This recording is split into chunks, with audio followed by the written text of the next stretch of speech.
Buenos días, amigos y amigas de Diálogos en Libertad.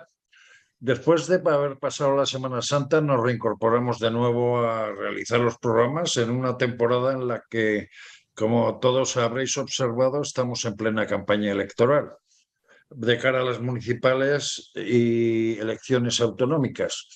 Y como no puede ser de otra manera, pues los políticos han empezado a hacer propuestas, a veces disparatadas, a veces propuestas que no son reales y simplemente que son para captar el voto de ingenuos.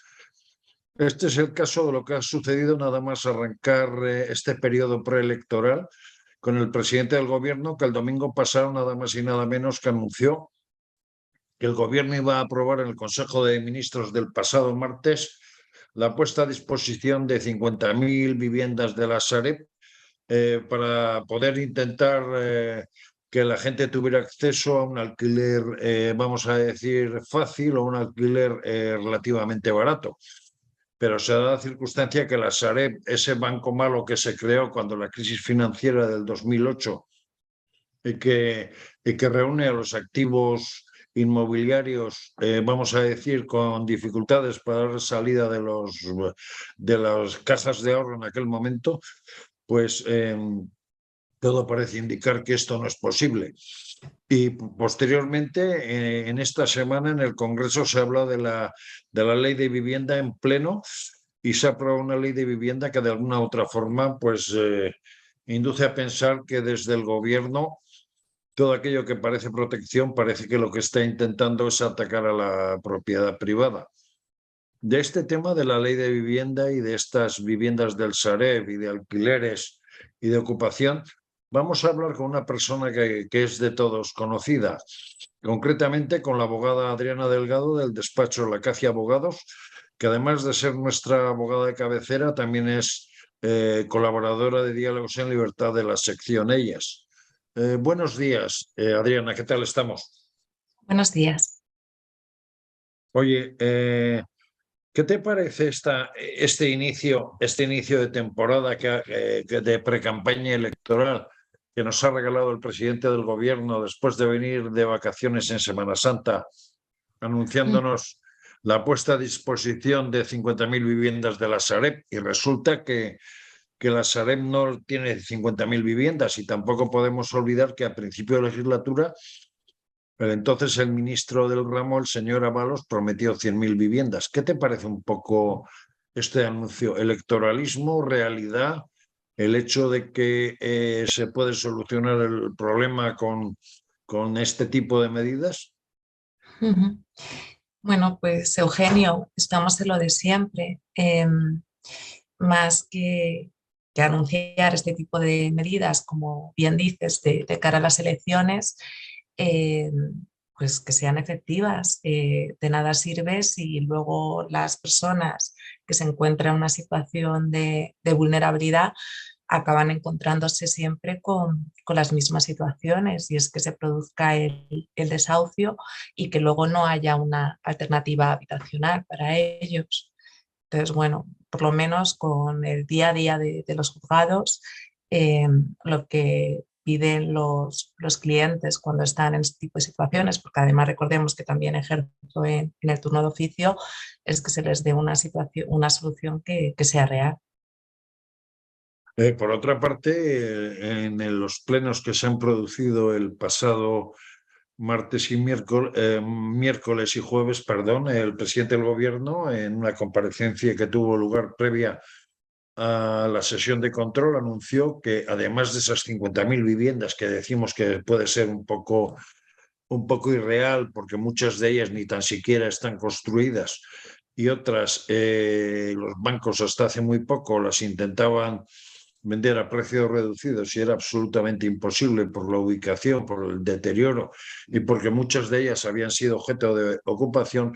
Resulta que ahora nos plantea la ampliación de otras 43.000 viviendas a esas 50.000 que he mencionado anteriormente, con la particularidad que da una dotación de 4.000 millones de euros y lo que pretende con ello es que el alquiler, que en España está muy bajo, suba al 20%. ¿Tú ves eso posible? Ujú. Pues Eugenio, me voy a repetir, pero es que estamos siempre con lo mismo. O sea, está bien que anuncie la disponibilidad o que se prevea que esas viviendas puedan estar disponibles para aquellas personas que estén en una situación más vulnerable o unidades familiares, pero yo cuando me enfrento con el despacho, nos enfrentamos con este tipo de situaciones y bueno, hay personas que están en una situación de necesidad, con unos ingresos mínimos y con menores a cargo en situación de desempleo. Lo que nos piden es que les concretemos y les digamos algo que sea real, o sea, de qué manera se va a dar o se va a hacer efectiva la salida a estas viviendas que se están prometiendo con una persona, a lo mejor, o una unidad familiar con 2 o 3 menores a cargo, como es uno de los últimos casos que tenemos en el despacho.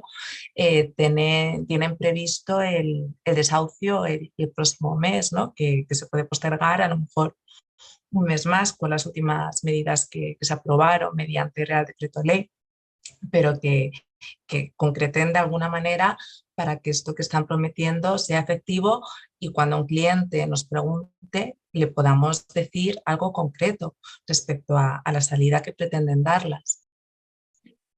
Por decir de alguna manera, ahora en esta nueva ley de vivienda, en esta nueva ley de vivienda que ha visto el Congreso de los Diputados, resulta que el gobierno pretende ampliar las zonas tensionadas del mercado de alquiler, es decir, serían en este caso Cataluña, Valencia, como zonas más importantes, porque muchas de las viviendas de la Sareb y de esas que pretende llevar a cabo el gobierno se encuentran en zonas deshabitadas, es decir, se encuentran en zonas que de alguna manera pues no son de importante tensión de alquiler. Por otra Ujú. parte, también se hace una nueva definición para grandes tenedores, dando paso a que a partir de 5 viviendas en propiedad se considera gran tenedor, especialmente si estas viviendas acuden al mercado del alquiler, que es un poco en lo que se basa fundamentalmente la ley de vivienda. Por otra parte, el límite de la actualización anual del alquiler queda eliminado el IPC, el índice de precios al consumo, y se topa en el 2 o 3%. Esto sí que viene a ser un poco dudoso, Adriana, por un hecho. Si bien en tiempos franquistas el límite de alquiler estaba topado y lo que se llamaba entonces rentas antiguas prácticamente era imposible subir el precio del alquiler y además los contratos prácticamente se convertían en indefinidos por el número de periodo de años, ahora resulta que el gobierno quiere este 2% que actualmente se pone de límite, y el año que viene subirlo al 3, pero dejarlo quieto en el 3 durante la duración del contrato. Ujú. Desde esa perspectiva no podemos decir que esta medida es muy regresiva, teniendo en cuenta que en 1985 el propio Partido Socialista, a través de la ley de Boyer, derogó el hecho de esos contratos que estaban topados en la subida de los precios del alquiler y la duración del contrato, y de alguna manera volvemos atrás otra vez, volvemos a una medida que se aplicaba en el franquismo. Sí, efectivamente, sí, se puede considerar de esta manera que se está volviendo de alguna manera a la normativa anterior. Em, Además, estamos otra vez con lo de siempre, que el intervencionismo que se está pretendiendo, pues a lo mejor no es lo más acertado para, bueno, para estas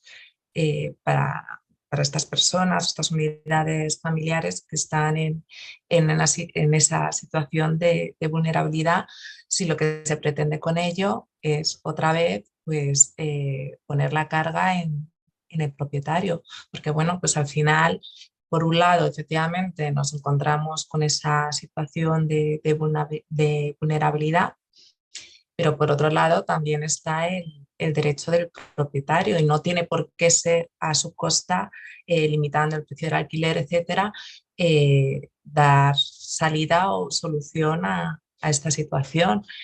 No creo que sea efectivo ni que sea real, porque de hecho esa misma eh, vulnerabilidad se puede provocar en el arrendador con este tipo de soluciones, ¿no? Por ejemplo, con los reales decretos que se aprobaron con el COVID y las posteriores prórrogas, cuando se da traslado a los servicios sociales para ver si estas unidades familiares cumplen estos requisitos, también hay que valorar en qué situación se encuentra el arrendador. Entonces, el trasladar la carga de esa responsabilidad al propietario cuando es del Estado, pues no me parece acertado y es lo que se está consiguiendo con un mayor intervencionismo y limitando el precio del alquiler o la duración, Mariana, etcétera, ¿no? ahora que hablas de intervencionismo, ese hecho se ve claramente con la cuarta medida, que sería la regulación del precio de los alquileres en zonas tensionadas en nuevos alquileres, Ujú, teniendo en cuenta un poco cuál puede ser el grado económico de la zona. Es decir, si en esa zona existe una economía boyante, el gobierno permite subidas, vamos a decir, de alguna manera del alquiler, pero en zonas no boyentes no las permite.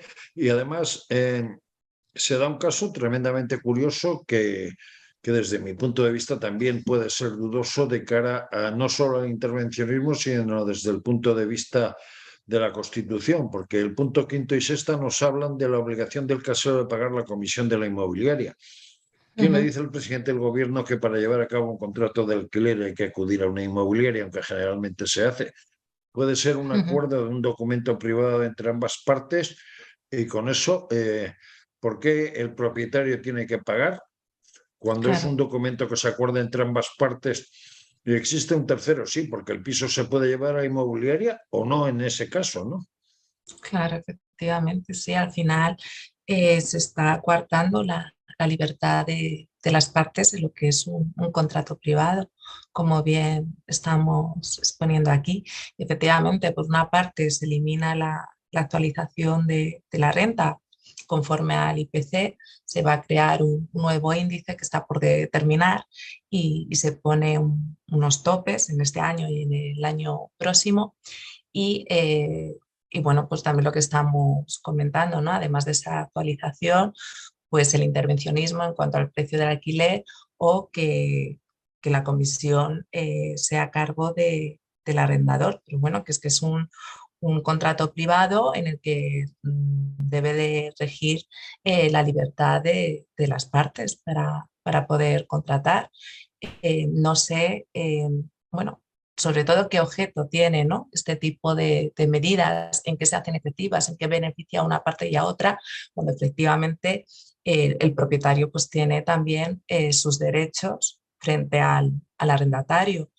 Eh, o sea, ¿qué efectividad va a tener una medida de este tipo? Que haya mayor intervencionismo por parte del Estado Mm. en un contrato privado. Luego hay una cosa curiosa en la sexta medida que plantea esta nueva ley de vivienda, que es el hecho de la prohibición de aumentar el precio de alquiler con gastos extras. Ujú, Esto puede ser lógico, lo digo por lo siguiente. Yo te puedo alquilar a ti un piso y resulta que a lo largo de ese alquiler del piso se rompe el calentador, se rompe el aire acondicionado, se rompe la instalación eléctrica, se rompe el internet. ujú. O sea, se supone que esos gastos tienen que o deben de entrar a formar parte del alquiler, simplemente porque se pinte la casa o el calentador o otro tipo de cosas. Claro. ¿Esto no es un poco excesivo de cara a dejar indefenso al propietario? Claro, sí, sí, al final, sobre todo porque el resultado de este tipo de medidas eh, es crear mayor inseguridad, porque a lo largo de la duración del contrato de arrendamiento, pues va a haber una serie de vicisitudes a las que van a tener que dar respuesta tanto una parte como la otra. Si ya desde un principio no permite la actualización conforme al IPC, limita la renta, pone toda esta serie de gastos sí o sí a cargo del arrendador, mm, pues al final pues ese contrato de alquiler no va a producirse y tampoco creo que sea la solución que estemos buscando, y sobre todo que tampoco va a dar solución a ninguna situación de vulnerabilidad que pueda haber si lo que se está haciendo Te voy a, es te voy a, restringir te voy a, la libertad de las te voy a partes. poner un ejemplo, por ejemplo. Vamos a ver. Yo te tengo alquilado a ti un piso por X centenares de euros, pues en un determinado lugar, bien ciudad Mm, o pueblo, me da exactamente igual. ujú, Resulta que yo en el contrato de alquiler digo que entre los gastos que tienes que pagar está el IBI, está la luz, está el agua, está parte de los gastos de comunidad. Y resulta que de un año a otro, por decisión de la corporación municipal donde esté ubicado ese piso, resulta que suben el IBI. mm. Teniendo en cuenta esta prohibición de aumentar el precio de alquiler con gastos extras, ¿qué ocurre? Que el propietario pierde esa diferencia de IBI de cara a hacer la proporción con el inquilino en este Claro, caso. sí, exactamente eso. Es lo que prevé la ley, claro. Mm, Mm. Luego, por otra parte, también se dice que hay prohibición de acuerdo entre las partes contrarias a la ley de vivienda. Eh, a ver, si entre dos personas hacen un documento, se supone, un documento privado, se supone que en ese documento pueden poner las cláusulas que quieran. Por otra parte, claro, no existe más que un modelo de contrato que no está, vamos a decir, autorizado en todas las comunidades autónomas, ni todas las comunidades autónomas pueden poner las mismas cláusulas contractuales, ¿no? claro, eso es, sí. Efectivamente, ha habido otra, bueno, ya sabemos, ¿no? De otra normativa que, bueno, no refiriéndose a lo que nos estamos refiriendo ahora concretamente, ¿no? Si hablamos a lo mejor de la llamada ley trans o ley de sí es solo sí, etcétera, pues hay estipulaciones o previsiones parecidas a la que estamos comentando ahora mismo, ¿no? Que todo aquello que pueda ir en contra de la ley pues va a estar sancionado, penado, etcétera, ¿no? Refiriéndonos concretamente, por ejemplo, a la llamada ley trans. Y eso pues es un saco en el que al final se puede obtener o se puede provocar un perjuicio mayor que el beneficio que se pretende obtener, porque efectivamente, Eugenio, ¿en qué se va a traducir esa prohibición, ¿no? Cuando hablamos de un documento privado con libertad de las partes, que son las que deben estipular qué es lo que les interesa contratar en ese caso concreto. ¿Cómo Luego van hay una a medida traducir esto? Luego hay una medida curiosa en el octavo punto que es las medidas de protección frente a los desahucios. El desahucio generalmente se produce según se estipula en el contrato cuando no se pagan 3 meses de la renta. Ujú, Entonces, el propietario generalmente intenta a través del juzgado llevar a cabo un desahucio para recuperar la propiedad, porque se sí. puede Ujú, jugar el riesgo de que ese piso se convierta en un piso ocupado a pesar de tener un ujú, contrato de alquiler, lo cual suele ser una cosa tremendamente habitual. sí. Ujú, Esta medida no es efectivamente. demasiado injusta y ante esto, ¿qué se puede hacer? Porque vamos a ver, si una persona deja de pagar 3 meses el contrato de alquiler y demás, Ujú, eh, aunque pueda ser una persona que tenga necesidad, pues porque o se ha quedado en el paro o porque de alguna forma, vamos a decir, ha tenido lugar un divorcio y todavía no tiene resuelto, tiene problemas ujú, de sobrevivencia por el hecho de que, dada la crisis económica, pues no tiene los medios adecuados para pagar. De alguna forma se frena entonces este desahucio, pero ¿y el propietario qué? claro, efectivamente, sí. Sobre todo que lo que sea que haya sucedido, ¿no? Tú has puesto o Eugenio, hemos puesto algunos ejemplos, quede muy acreditado. Sí que bueno, ya están previstas estas medidas a raíz del COVID, ¿no? En este tipo de acciones en las que se insta el desahucio y se produce, por ejemplo, una reclamación de cantidad, las rentas impagadas, pues está, o las ejecuciones hipotecarias también, pues hay normativa, estos reales decretos que se han ido aprobando, sobre todo a raíz del COVID, que prevén que efectivamente se produzca una suspensión de los procedimientos y sobre todo de los lanzamientos que estén señalados. Pero bueno, es que está muy, muy justificado porque estamos hablando de una situación terrible que es la crisis sanitaria, pues que no hace tanto acá hemos pasado. Pero bueno, es que habrá que ver efectivamente qué es lo que justifica que se puedan producir estas suspensiones de los lanzamientos, ¿no? En base a qué y de qué forma se va a acreditar, con qué documental, cómo se va a proteger los derechos del arrendador. Claro, hay que medir. Aquí confluyen tanto los derechos de uno como otro y bueno, y además que el arrendador puede ser persona física o persona jurídica, puede ser una persona física que dependa del alquiler de la vivienda que está arrendando. Entonces, todo ese tipo de circunstancias hay que medirlas muy bien.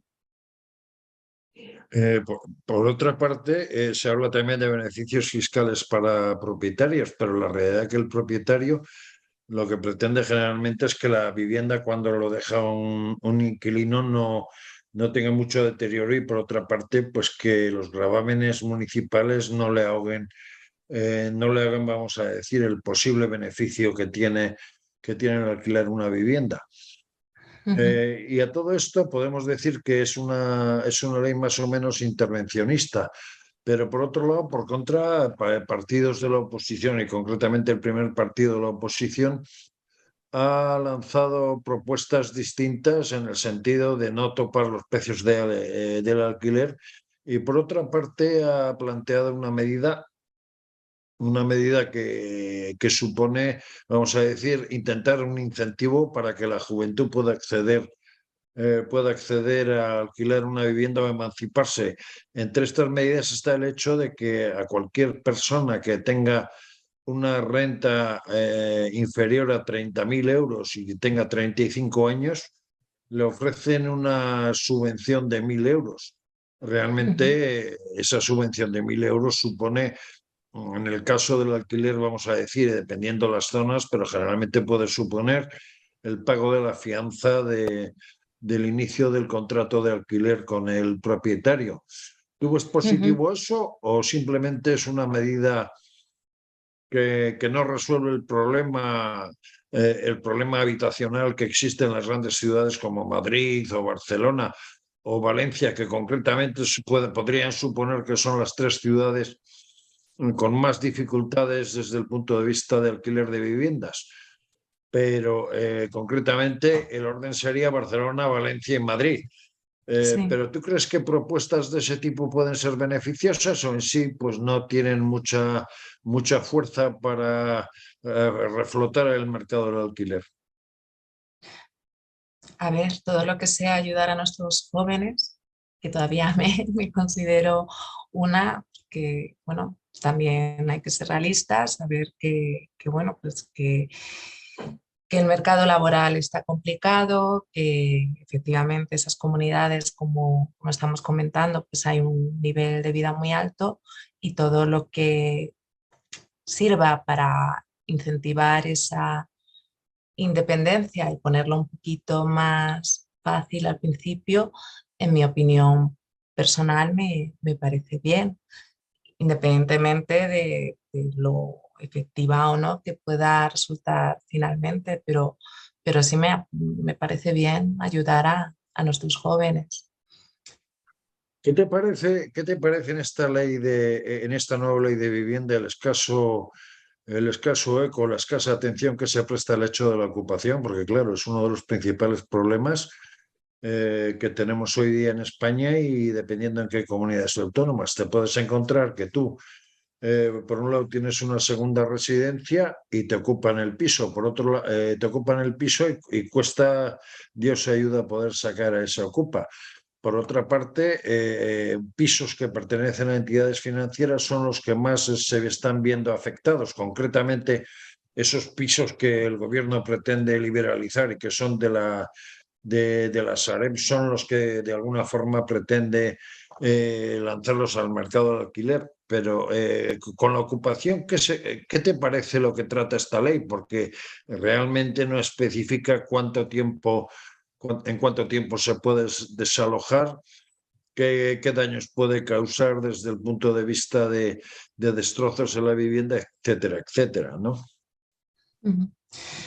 Pues Eugenio, es que estamos con un tema bastante, que hay mucho ahí por hacer y profundizar. Eh, es complicado, la verdad.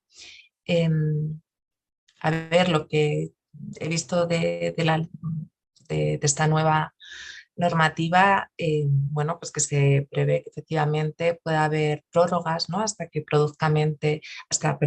finalmente se produzca ese lanzamiento. eh, bueno, pues que se acuda a vías extrajudiciales, ¿no?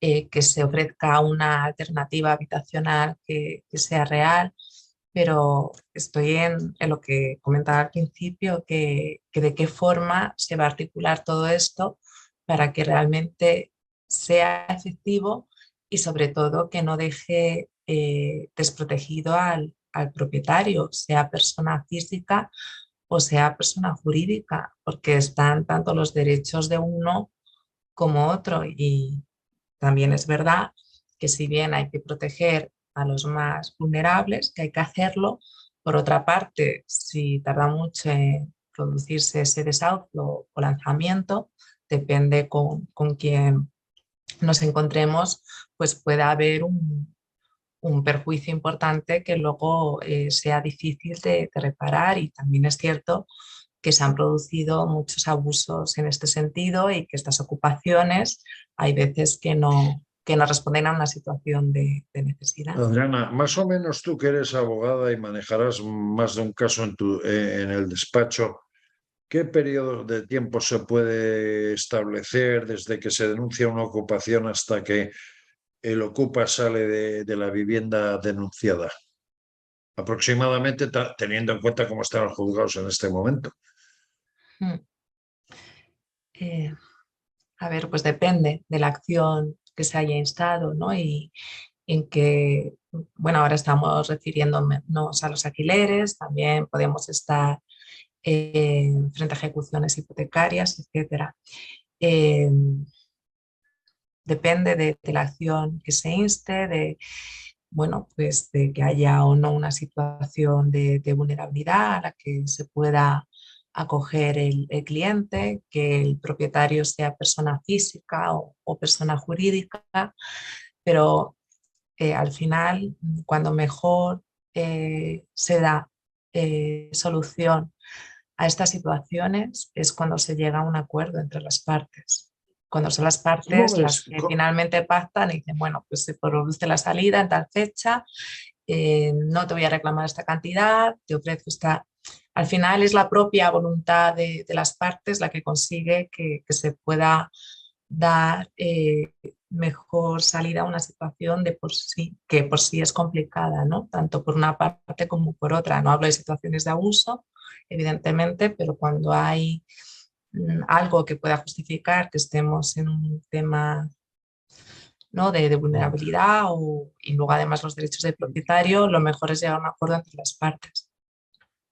Vamos a Para, ponernos en el caso de gente que tiene pisos de alquiler ahora mismo y que de alguna forma, pues en muy poco tiempo tiene que hacer renovación de contratos, renovación de tiempo de alquiler, que recordemos que está entre 5 o 7 años, aunque la ley Boyer anteriormente que se puso por el propio Partido Socialista establecía 5 años inicialmente, con posibles prórrogas, y ahora estaba también más o menos en una cantidad parecida, pero desde el punto de vista de una persona que tenga que renovar un contrato de alquiler a un inquilino y demás, ¿Qué consejo se le podría dar viendo esta ley de vivienda? Pues ahora mismo, si lo estamos diciendo, o sea, el propietario es el que se ve más perjudicado y con más inseguridad. eh, y que tiene que tomar más cautelas frente a una renovación, por lo que porque no va a poder actualizar conforme al IPC, etcétera. Y consejos, pues que lo tenga todo muy cerrado. Te pongo un caso, por ejemplo, yo te tengo alquilado a ti un apartamento en el que tengo establecido que se va a subir el precio del IPC anual. Que tengo establecido que tengo que pagar los gastos de la comunidad, parte del IBI y, por ejemplo, gastos de agua, luz, etcétera, etcétera. Ujú, Yo quiero, porque tú y yo tenemos una buena relación contractual y tal, pero yo quiero subirte, por ejemplo, el IPC que tengo, o sea, que tengo establecido, puedo establecer una cantidad cada X tiempo o lo que sea. ¿Cómo puedo ujú. resolver esos temas sin entrar en ilegalidades a la hora de hacer una nueva renovación de alquiler? Claro, hay que verlo bien porque hay distinciones en la ley respecto a la renovación, es un contrato ya firmado, nuevo contrato, etcétera. Hay que verlo bien, Eugenio. Hay, Uy. hay que, Habría que porque estudiar se cada establecen caso distinciones particularmente, respecto a ¿no? todo. Claro, claro, o sea, no me Muy atrevo a decir una generalidad en este sentido, porque la ley efectivamente distingue pues, que sea un contrato firmado con anterioridad o no contrato, etcétera. Entonces, habrá que estar a cada contrato y sobre todo mirarlo muy bien antes de firmar nada, porque ahora mismo estamos en una situación de inseguridad por todos estos cambios que está habiendo al respecto, claro. Y ya por último, se está dando el caso en el tema de las ocupaciones, que hay empresas que no tienen nada que ver con el mundo inmobiliario en sí, que se dedican a desocupar pisos. Mm. ¿Eso debería tener algún tipo de regulación? ¿Eso es legal? ¿Eso no es legal? ¿Esas empresas están actuando desde un punto de vista fuera de lo que puede ser lo normal en un conflicto entre propietario e inquilino? ¿Cómo ves eso? Ujú.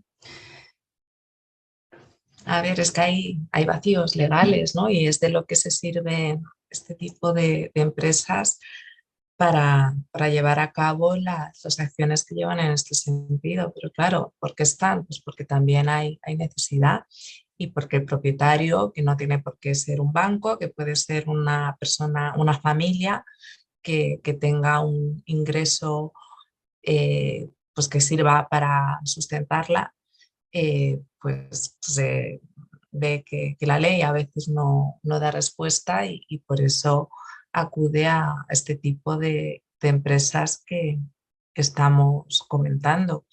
Lo que ¿Pero hay son actuaciones legales o son actuaciones muy discutibles son las de esas discutibles, empresas? ya sabemos que son discutibles, claro. Pero bueno, eh, Pues amigos y amigas de Diálogos en Libertad, hay que decir que en estos momentos todavía la ley de viviendas necesita ciertos retoques porque se está terminando de discutir en el Congreso de los Diputados. Consideramos que es un tema importante. Diálogos en Libertad siempre pretende hacer cierto servicio público y al igual que hoy hemos tenido a la abogada Adriana Delgado, colaboradora de Diálogos en Libertad, para comentar todo lo relativo a la ley de vivienda. En próximas semanas tendremos, cuando ya la cosa esté más definida, a representantes de partidos políticos para que nos expliquen bien qué medidas se pueden tomar y de cara a futuro qué es lo que puede pasar. Imaginémonos en comunidades autónomas, por un lado, que son las que realmente tienen las competencias, y por otro, por parte del gobierno, porque hay que tener en cuenta una cosa. Estamos en año electoral, con lo cual, amigos y amigas de Diálogos en Libertad, tengan ustedes cuidado con este tipo de medidas, no se crean todo lo que digan, porque, como repito, al principio de la legislatura, uno de los ministros, que en este momento ya no está, dijo que que se iban a preparar 100.000 viviendas para tener alquileres razonables y demás, y a día de hoy, casi 5 años después, no se ha hecho nada. Pues lo dicho, amigos y amigas de Diálogos en Libertad, gracias por todo. Gracias, Adriana, por tu presencia. Como siempre, estamos agradecidos porque tú y el despacho La Acacia Abogados, colaborador de Diálogos en Libertad, pues siempre que tenemos alguna duda nos saca de ella y además hace que nuestros televidentes, nuestros oyentes puedan salir de dudas y así tener las cosas más claras ante el anuncio de los políticos. Esto es todo por hoy. Hasta la semana que viene.